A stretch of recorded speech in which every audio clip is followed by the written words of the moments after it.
Clerk will call the roll. Glenn Whitley, County Judge. Here. Roy Charles Brooks, Commissioner Precinct 1. Present. Andy H. Wynn, Commissioner Precinct 2. Here.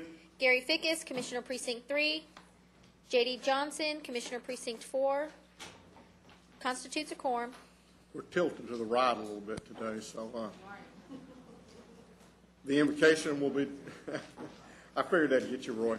The invocation will be delivered by Chaplain Robert Bostic with Alpha Omega Hospice.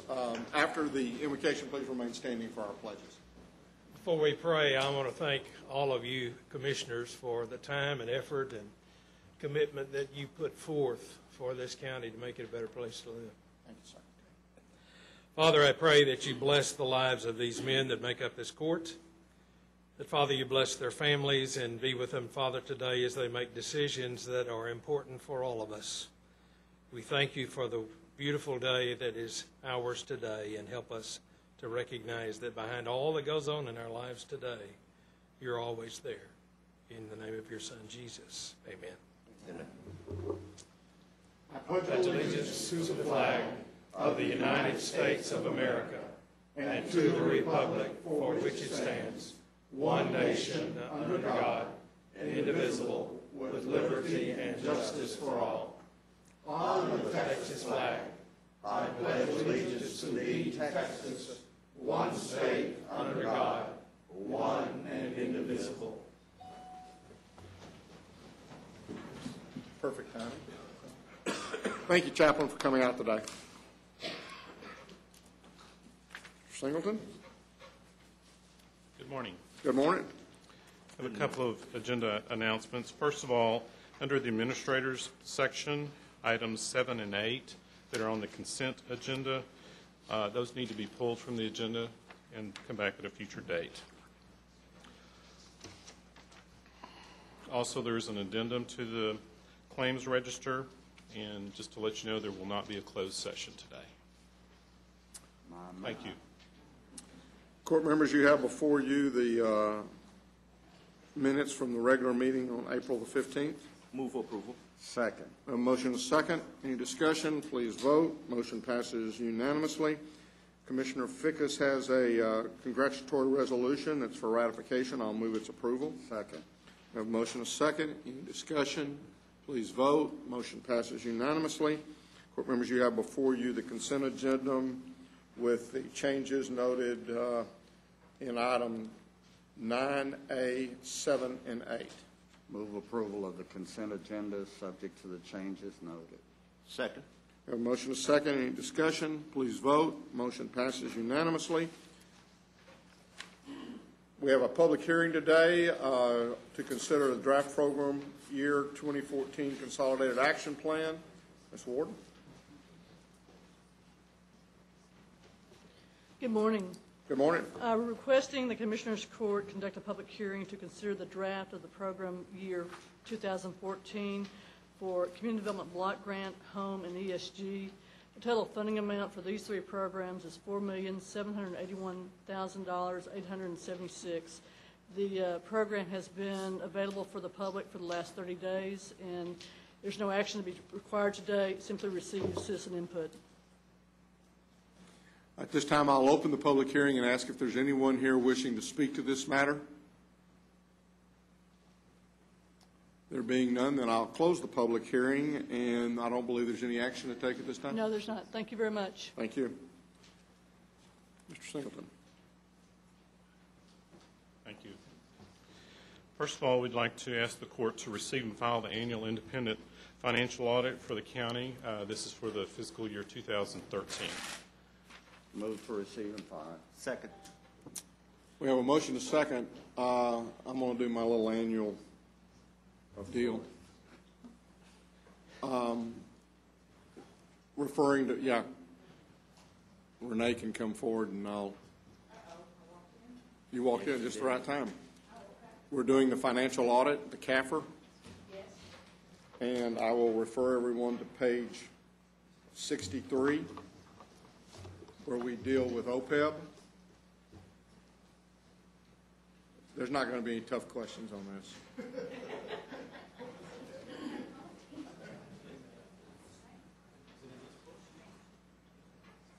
And the only thing that I would note is that throughout these statements, everybody says these are management statements.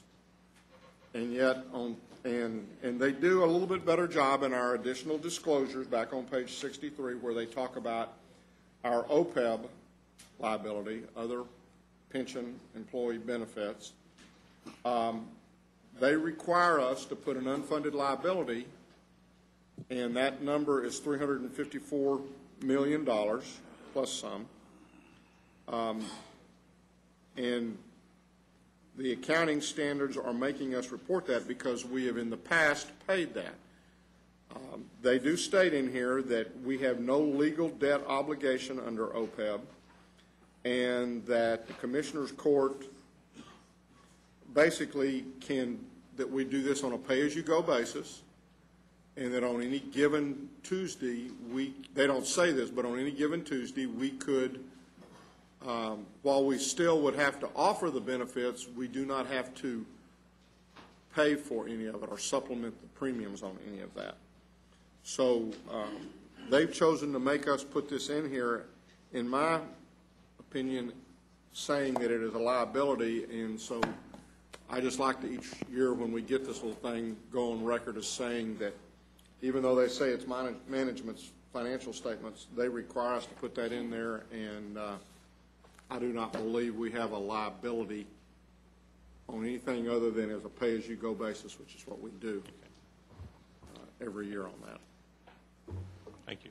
Thank you for consistently pointing that out, Judge. I have had that discussion with the head of GASB, and he's like a brick wall. Yeah, he doesn't necessarily. We've had similar discussions, and we have them about every 6 months. The one other thing that I will just add that it has kind of come up this year, and Mary Louise is helping us as a board member on TCDRS, and we're looking at the possibility within our unfunded liability for our pension costs. We have two sets. We have CSCD employees, which are actually state employees, and the state pays on an ongoing basis, on an annual basis, that share of that. But the unfunded liability that we have reported here is a total unfunded liability, which includes not only those CSCD state employees, but also grant employees. Now, some of the grants we've been doing for 30 and 40 years, the WIC grants, for example. Some of the grants come and go. So they're a little bit cloudier than maybe the CSCD. But the CSCD specifically are ones that we're talking with TCDRS about the possibility of subdividing our liability, our unfunded liability, and potentially then getting with the auditors to determine whether or not we can slip that over to the state, as it's really not a share of a liability that we have. So I see him shaking his head back there, and so we're not going to worry about that this year, but hopefully in the future TCDRSs, we're going to be meeting with them. And every county in the state has the same problem, so it's one of those things which I think we do need to look at and need to address from that scenario. Any other comments? Please vote. Motion passes unanimously.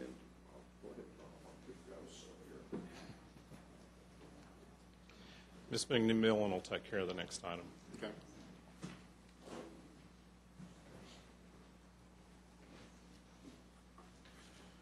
Good morning, Judge, Commissioners. At the end of last year, the City of Everman came and made a detailed presentation on the establishment of a tax increment reinvestment zone on a 290-acre portion, the eastern edge of the city. The city has established this zone, the board has met, and the final finance and project plans have been approved for this zone. This zone will facilitate the development of new commercial and residential areas in an area that is currently undeveloped and in need of the necessary infrastructure so they can get new development in the area, mainly street, water, sewer, and drainage. As projected, the TERS will pay for approximately $3.8 million in project costs throughout this 30-year life of the TIF, and it's expected to facilitate private development valued at over $37.5 million. The City of Everman is participating with 75% of its M&O rate for the full term of the TIF, and it's estimated that their total contributions will be approximately $2.9 million. They've asked the county to participate at a rate of 50%, or until a maximum of $552,000 has been reached, and the hospital district to participate at a rate of 50% until a maximum of $474,000 has been reached. We have before you consideration of approval of a resolution and the participation agreements providing for Tarrant County and Tarrant County Hospital District participation in the City of Everman Tax Increment Financing Reinvestment Zone Number 1. Mayor Ray Richardson from Everman and Michael Nicoletti are here also in the audience if you have any questions. Gentlemen, you have anything you want to say since you came all the way downtown twice for this? No, I think Happy said everything. Lisa? Well, I think that, thank you, gentlemen, for coming down. I think that I said when this issue first came up that this particular TIF district is what the entire TIF district concept was all about, to create economic development in communities where but for this type of participation, it would not happen. The City of Everman is aggressively trying to expand its tax base beyond what is purely, at this point, a residential community to one that attracts both retail and industrial. This is the first step in that quest. So I move approval of City of Everman Tax Increment Financing Reinvestment Zone Number 1. Second. A motion is second. Any discussion? Please vote. Motion passes unanimously. Thank you. Gentlemen, thank you. The next three items are for the hospital district. First item is amendment number 1 to the Upton County Oil and Gas lease between the hospital district and Lynn Energy Holdings. Move for approval. Second. A motion is second. I see our chairman of our hospital board, Mr. Petty. Thank you for being here. Appreciate your service. Any discussion? Please vote. Motion passes unanimously. The next item is amendment number 2 to the commercial lease for the facility at 200 West Magnolia between the hospital district and Westmount Properties. Move approval. Second. A motion is second. Any discussion? Please vote. Motion passes unanimously. And then our last item is the second modification to the office lease at 501 West Main Street between the hospital district and Andrews Dillingham Properties. Move for approval. Second. A motion is second. Any discussion? Please vote. Motion passes unanimously. Thank you. Thank you. Mr. Phillips. Y'all sure are jackhammering a lot over. Yes, they are. They're doing a great job, Judge. Are they going to tear all of that out? Yes, they are. They're going to drill some 5 or 6 piers down, 10, 15 feet deep for a proper foundation of the Support the new porch. Yes, support it. And so if the building ever falls down, there'll be the west elevation will have piers and it won't fall. And So the rest of the building may go, but the west is going to stand. That's correct. That's correct. What about the steps out front where they're doing all the jackhammering? Are they all that brick? Are they going to take all that brick off? Those tiles, ceramic tiles, all will get removed. The foundation structural underneath, the substrate underneath that gets removed, goes down to grade. The bricks come off on the sidewalk. All that gets, again, piers go down in the ground, the foundation, grade beams get built. They'll be putting granite steps with treads on them. We're putting lots of additional handrails, ADA handrails to get up to make it a lot easier and safer to get up in the building. That part of the project, we should be able to open that south step up August or so. It depends on the quarry of the, Great, so you're not going to, we originally, I think, had talked about that building or the south side maybe staying closed. You're going to be able to open that back up? I believe we are, Judge. We're going to probably have a construction, the only negative, we'll have a construction zone fence right next to the entry, which is not a good thing, because they'll still be doing work around that oak tree, building some granite paths and stuff like that, but we'll tell them to be real careful. That's good. Good. Thank you. It is requested the Commissioners Court approve a professional architectural contract with Honfield Hoffer Stanford for project administration and security consulting services to install security surveillance systems in various Tarrant County buildings. Move approval. Second. We have a motion and a second. Any discussion? Please vote. Motion passes unanimously. Thank you. Thank you, sir. Ms. Glenn?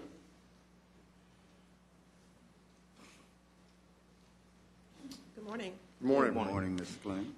We have 3 items for the court this morning. The first item, we're asking the court to receive and file the personnel agenda. So moved. Second. We have a motion and a second. Receive and file the personnel agenda. Any discussion? Please vote. Motion passes unanimously. The second item, we're asking the court to approve a waiver of terminal benefits for Precinct 4.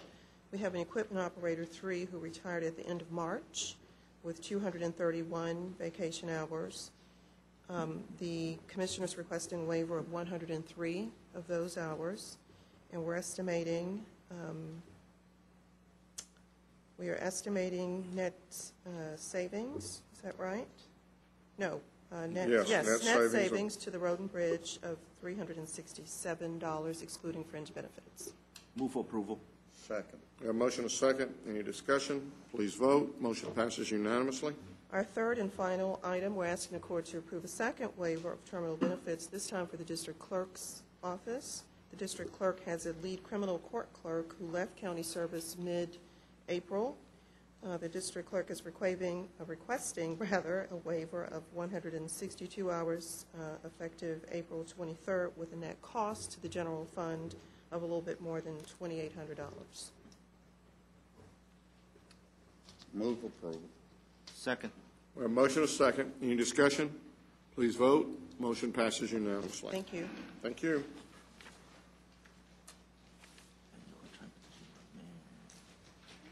I have about 6 let's see, Bill Riley, Transportation Services. Good morning. Good morning. Good morning.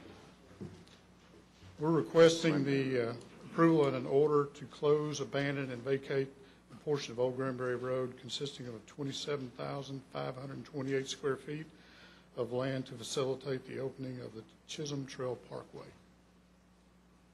Since they've already closed it, why don't they just go ahead on? Well, we've got to vacate the right-of-way. I mean, as far as formally vacate the right-of-way. They want me to cast a public vote on their. Will it help if I will move approval of that? Yeah, I don't think we want the liability of having that right-of-way. Is there? I'll second. We have a motion and a second. Now, this is not one of these. I'm assuming, attorneys, that this is not one of these that requires all 5 of us to be here in order for that to happen. We're abandoning. We're vacating. Well, it says we're close, abandon, and vacating a portion of Old Granbury Road.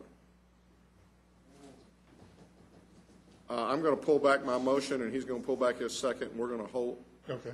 We're going to hold this for a week. There's very, very few things that require all 5, and there's some portion of this that might very well.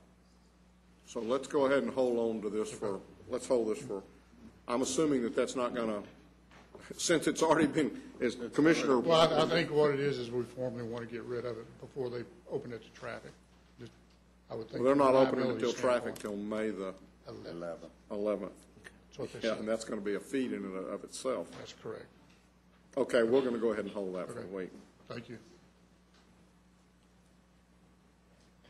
Under appointments, I have multiple reminders to appoint Steve Townsend to the Haltom City TIF, number 1. Second. We have a motion and a second. Any discussion? Please vote. Motion passes unanimously. Any other appointments? Okay, you have before you the claims, including the addendum. Move for the approval of the claims and the addendum. Second. We have a motion and a second to approve the claims, including the addendum. Please vote. Motion passes unanimously. Briefing items, Mr. Singleton. Ms. McMillan will take care of item A. We will not have a public health update today. The City of Haltom City is proposing the establishment of a 108-acre tax increment reinvestment zone located north of Interstate 820 between Beach Street and US 377. This TERS will facilitate development of high-quality, single-family and multifamily residential units, as well as some retail and commercial, on an area of land that is currently vacant. Representatives are here today from the City of Haltom City to present information on the development, project, and financing plans for the zone. I'm going to ask Tom Muir, the city manager for Haltom City, to come forward and begin the presentation. Good morning, Tom. Morning. Good morning. Good morning, Commissioners. Usually when I'm talking to you, I'm talking about roads, and thankfully, I'm not here to talk about roads. We've had good discussions about roads. Yes, we have. We're excited about the tip. We have been working on this for some time, and you're going to hear from Trent Petty, our consultant. He's going to give you all a presentation on it. But let me bring up our Mayor Pro Tem, Darlene Hooks. She is going to talk to you with restrained enthusiasm. I hope it'll be restrained. But we are very excited about this. So Good luck with that. Good morning. Good morning. Good morning, darling. Thank you. How are you? I'm doing great. This is a great day. This is a wonderful day for Haltom City. Judge Whitley and Commissioners, I am so pleased to be here. I know that you've probably been around 820 a million times, and you've seen a lot of vacant land. We've tried to stay away from it in the last couple of years. You know, but I tell everybody, as well as the traffic has been bad, everyone in Haltom City is excited for the dirt that's turning there and what it's brought to us, and it's opened us up. As a citizen of Haltom City and as an elected official, I can tell you we've been waiting for years for this developments to open up. And because of lack of access, the rough terrain, it has not happened until now. So I can't tell you how excited we are to be able to come to you and ask for your consideration for this tax increment refinance district, Zone 1. The council in the past have had a vision for this property. The current council has been working diligently to make this happen. Our city staff has worked and worked, and I can tell you, it's just a great day for us to come and say, here we are ready to go. With the new houses, it's going to change the look of Haltom City, which is something that we've all wanted. One of the things with the houses that are going to be built in this district is that we've not had a place for people to move up to. So we lose our citizens as they progress in their life and make a little more money and want to move into a little bit more expensive home. They had to move to a different area. So this is going to be a way for us to keep some of our citizens and make it a community that they'll want to stay in. The same with the apartments that are going to be built. Our children, as they grow and go to college, won't necessarily have to leave Haltom City to live in a apartment complex for young professionals, because this is going to be designed for that. So it's also, as a longtime citizen of Haltom City, an elected official, this just opens up opportunities that I think we are just not just ecstatic, we're just surprised at how good it can be for us right now. We still have more work to do. Thank goodness for the long visions of the past councils and the current council, the staff that has worked as hard as they have. We are ready to go, and we would appreciate your consideration on this, and we are looking forward to it. We appreciate you being here. My wife and our first home was in Haltom City, and you're right. When we got ready to move up, we really ended up, there wasn't a place for us to There wasn't a place. look up. And this is offering us something that, you can't always plan these things, but it is just fitting in so perfectly. There'll be commercial development coming, but this is such a bonus for us to make this available for our citizens to have a place to go. And it's such a bonus for the city to change the face of Haltom City. Thank you very much for being here. I'm here if you have any questions. Trent, come on down. Good Good morning, gentlemen. Good morning. It's a pleasure to be here today on behalf of Haltom City to introduce you to Haltom City TERS number 1. I leaned over to Tom and said when they appointed Steve to the board, it was a good sign. So we appreciate the opportunity this represents. Commissioner Brooks, you mentioned earlier that the but-for provision is probably the most critical provision when you talk about TIF financing, because if a project is going to happen on its own, there's really no point in having to go out and provide tax dollars to create an opportunity when it's already there. This is one of the best but-for presentations I've seen in my career. I've worked on many, many TIFs around the Metroplex. The Haltom City opportunity is huge because, in essence, what this does is it gives this community a chance to put in a product that but for the TIF would not have happened, clearly would not have happened. So we're anxious to be able to go through this with you this morning. The I thought you were going to say something about it. In spite of Chuck Barnett, we were still able to get this project done. Chuck Barnett has been the Attila the Hun of Backage Road project, I promise you. If that Backage Road is not done, I promise you, you will see Chuck Barnett on top of somebody's chest. Well, I've known Chuck for many, many years, and we worked on some great projects together. He is a great friend to have on this project. These are the goals, and I won't read them to you, but essentially, as Mayor Pro Tem Hooks presented, the opportunity that is here is brought on by a number of factors, not least of which is the repairs to 820 and the new backage roads that will come about.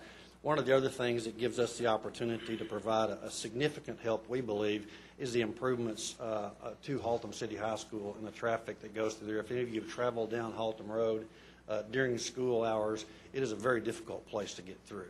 This has allowed us to build a new road, a new connector from east to west that gives us better access to Haltom High, and also provides a new signal for students crossing. So we feel there's some benefits of this that, again, the TIF is allowing us to present.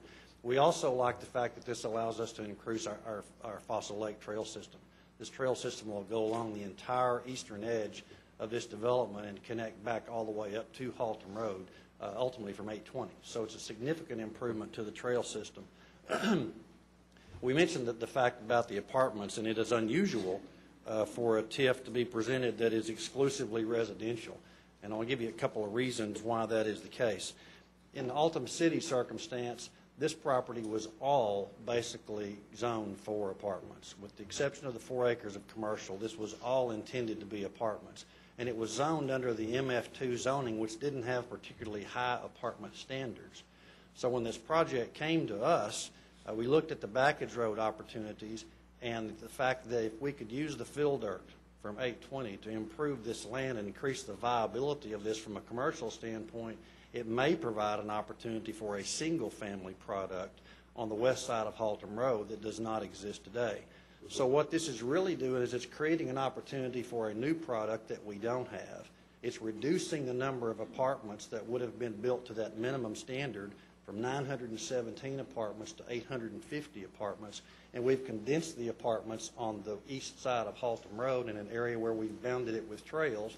And yesterday evening, the council approved very strict design standards for these apartments. None of that would have been possible had it not been for the TIF, because the owner, recognizing that participation in this TIF gave him an opportunity to get infrastructure support, agreed to much, much higher standards and stipulations than would have been present under the existing zone.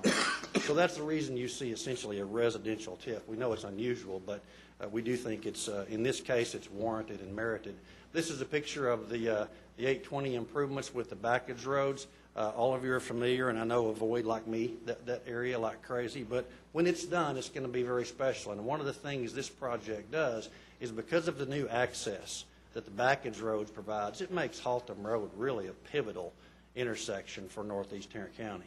We believe that that's one of the things that has created the information that we're seeing marketing now for the retail products. The developer that we're talking about is very excited about these backage roads just because of the access improvements. Most of the traffic has accessed and ramped to beach in the past. The beach streets exits essentially close as a result of the 820 project, and the first exit then coming to will be the Haltom Road exit. So that intersection becomes extraordinarily important for Haltom City. And those projects are on schedule. The backage roads will be built by December of 14. And again, if they're not, you'll see Chuck Barnett out there with a jackhammer, I'm sure. And then the other thing is to remember that is the Cotton Belt line that runs up the east side, and that circle that you see there, I think, is that That's the potential area. position of a Yes, sir. station? Just north of that circle would be the potential position of the Cotton Belt rail station. And Haltom City still has the target, the hope of being able to be one of the first stations to open on the Cotton Belt line. We've got a new transit guy in town, and I would encourage y'all at the earliest opportunity to meet with Paul Ballard. Okay. He's came to us from the Nashville area and is, I think, it's very exciting, some of the stuff, innovations he's going to bring with him. Great, thank you, Will. This TIF, as you know, is on the north side, but we will be back probably later in the year to create a similar TIF on the south side, and that area is pivotal. We'd like for that area to be included in that TIF, and so we're anxious to meet Paul and work with him on how that rail system can help us further. The participation that we're asking Excuse from... me, Yes, sir. Trent, would you back up? Yes, sir.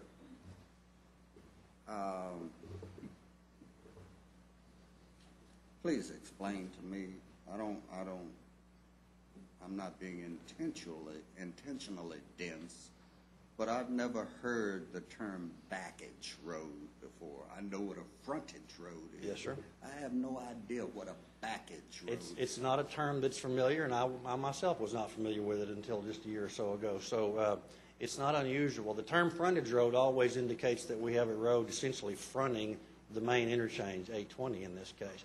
Backage road essentially gives us the access to the back of those improvements and creates for us a traffic opportunity that would be in the back of the proposed improvements. So we create new access that would be not only along the frontage roads, but along the backage roads. And that creates also new intersections, which give us more commercial viability. And one of the things that we've attempted to do through this process is make sure that all these components are master planned. And instead of just taking the frontage road idea and saying, okay, let's take 1,000 feet of potential development up, on the other side of the frontage road, we've said, let's look at the entire property. Let's look at what access could do for us to be able to create more depth to the property. And the backage road concept becomes incredibly important to us from a commercial retail standpoint. From the standpoint of 820, it obviously is the access that will get us to the managed lanes. And that's why that piece of it was so important for DITCOG, was to be able to get that built. You may recall, as you've traveled to other states, a lot of times you don't see the shopping centers fronting the freeways. You see landscaped and you see more scenery, and you know that the stores are back there someplace, you just can't figure out where they're at. Texas has chosen mostly to have frontage roads. A lot of states choose to have the backage, so you get off and you go back, and on the backage roads are where all the shopping centers and everything is, but it leads to a much more scenic drive where you're seeing trees versus seeing McDonald's, Burger King, and the such. And some of it's lessons learned, I think. If you drive through Mesquite, for example, in many cities, ring cities around the Metroplex, you see that the planning that they used essentially looked only at the frontage road impact. And so you see strip centers and about 900 feet of retail, but many times when you get off of the main lanes and head back into the city, there might be 2,000 or 3,000 feet of undeveloped property behind those areas. And so this concept says, let's take a look at the entire property and see if we can't create the access points to maximize the value and not end up with strips of undevelopable property. So good question, Commissioner Brooks, thank you. So in terms of the participation, Haltom City will be participating with 75% of their increment, as well as 0.5% of the sales tax. This is a 20-year term TIF request. Our total contribution of estimated payout will be $8.6 million. From the city of Haltom City, we expect this to end by year 16 under a 20-year TIF provision right now. Trent, you mentioned that primarily this is residential. I'm assuming what you're saying is there's going to be some very limited amount of retail. Yes, sir. There is. In fact, I'll look right here on the left-hand corner on the bottom is a commercial piece that this owner also owns. And it's a good time to mention this. There are some obvious tracks that will be commercial retail viable tracks. Today, those are not in the hands of developers. Those are in the hands of essentially single owners We anticipate, as those projects become ripe for development, that this TIF will expand. And one of the things that we had hoped, the order might be the opposite. We had hoped that commercial retail might be first. But when the opportunity came up to get this single-family product, it really kind of reversed our direction and said we need to go ahead and make sure we can maximize this value. But we fully anticipate that those parcels on either side of Glenview Baptist Church will also be included in this before we're through. It could be 3 years, could be 5. It just depends on when the market gives us that opportunity. So while today there is only 4 acres of commercial and retail, the city wanted to set the precedent of participation with the sales tax now, so that when the opportunity came to potentially expand this, we'd be able to say we've got a sales tax component that we've already identified. The blue that you referred to that's going to be the retail. Yes, sir. Moving up that road, what is that? Is that a subdivision? That is an apartment complex, Okay. just behind the commercial retail. Okay. It is. And the single-family product will essentially abut that apartment complex. Up on the left-hand corner is a Chesapeake drill site. So you have Haltom High School on the north of Chesapeake and then the apartment complex. Then this single-family product, which I'll show you in just a second, takes up the whole rest of that area between Haltom Road and Fossil Ridge. All right, and let's keep going here. Looking at the existing zoning, this is what I was mentioning to you earlier. See the big blue? That is planned development multifamily. That is what this property originally was envisioned to accomplish. It was not what the city desired. The city very much wanted to see a single-family opportunity. The very small yellow up there, essentially under the new plan, becomes this whole yellow area here. So we've got a much larger single-family piece. And we're excited about this single-family piece. This is not something that Haltom City currently has. This development's 225 single-family lots. They have been restricted in terms of dwelling size into minimum of 1,800, 2,100, and 2,400 square feet. So we're anticipating average of $132 a foot construction in that area, and there's adequate precedent around the Metroplex, specifically to this area, that supports that. So we're saying average home values here are $250,000. That's a much higher value product than what we see on the ground in Haltom City today. So where we have a very compressed single-family living opportunity, this is going to expand that dramatically. And the owner has already spoken to many builders. There's a lot of interest in this product because it doesn't exist and because of its access to 820 and 35 once it's completed. You can see on the south side, this is a major amenity center. There's a lot of 404 mitigation that occurred to make this happen. This is a very beautiful area. They're going to incorporate the water into the trail system, and it will not be a gated community, but it will be a community that has got similar characteristics to gated in terms of the amenities, the fencing, the areas that really kind of set it apart. So they're very excited about getting this product in Haltom City. Across the road will be the multifamily product, and it will be designed in 3 phases, starting with the north. And you can see Haltom High School up on the very top. And I should go back and let me. That road on the very north of this single family, the top of your screen, that road does not exist today. And that is part of what this TIF will fund, and that will connect up to Haltom High School. So we visited with Birdville Independent School District about this. They're very excited about this. They think it creates a good safety option for them, and they love the fact that this is going to really make traffic around the high school much, much better for everybody. And those improvement costs were built into the TIF. So these 850 apartments, again, will be bounded on the east side by you can see the extension of the Fossil Trail system. One of the things that we made very clear to the developer about this TIF was none of the infrastructure dollars that we were willing to expend or ask you to expend are going toward apartment infrastructure.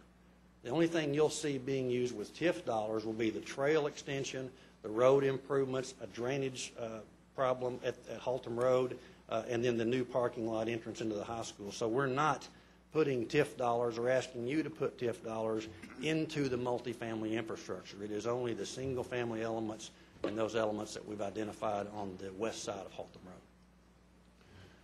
Looking at the taxable values, today this property I think generates about $3,500 a year for Tarrant County. It's not a significant amount of money for you today. It's mostly ag exempt. When this is finished, you can see 2022, we expect the build-out to occur. We should have $136 million in value on the books at that time between both developments. This is the developer's schedule that he intends to make happen. You can see the retail begins in 2016, 2017, and we should complete all the multifamily by 2022. So that's the current build-out schedule. Looking at the public improvements, this is approximately $11 million. This does include all those components that I mentioned to you, the road connections, the traffic signalization, drainage improvements. What you would traditionally see, there's really nothing out of the ordinary here in terms of what the cost would be for public infrastructure. What are the city fees in that? City fees in this would be the development fees, and I don't know exactly what that number is, Chuck. I've not calculated that, Judge, but it would be the platting fees, it would be the development fees, their zoning fees. We've allowed them to ask for reimbursement for all of their legal fees, and a portion of their 404 mitigation fees we've allowed them to. We try to differentiate the fees from their total expenditures and focus only on what the single-family component portion of those costs would be. So we've allocated that out against what we believe are the most desirable elements of the project.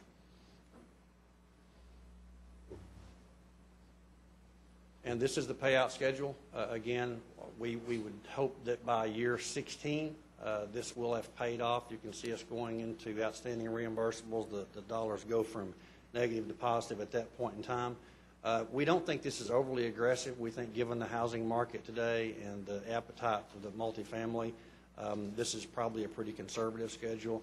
We intentionally did not make this TIF 25 years because we do want to see it progress quickly. This is a pay-as-you-go TIF. In other words, the city is issuing no debt. The developer is on a hook for the 100% of this cost. If the increment is not produced, the revenue is not there to reimburse the developer, it will have been the developer's cost without reimbursement. So it's very conservative in terms of how we have structured it.